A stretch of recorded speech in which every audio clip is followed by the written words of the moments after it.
Hello friends, नमस्कार। आज हम बात करेंगे गुलदाउदी प्लांट की कटिंग के बारे में। वैसे तो चैनल पे मैंने पहले भी कुछ इस पौधे की वीडियोस डाली हैं, लेकिन इसकी सर्दियों में कटिंग के द्वारा उगाने के बारे में आज हम बात करने वाले हैं।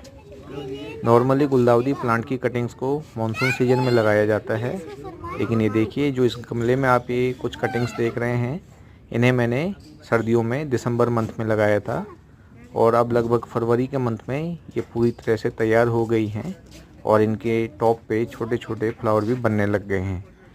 तो गुलदाउदी प्लांट की कटिंग्स को आप सर्दियों में भी ग्रो कर सकते हैं।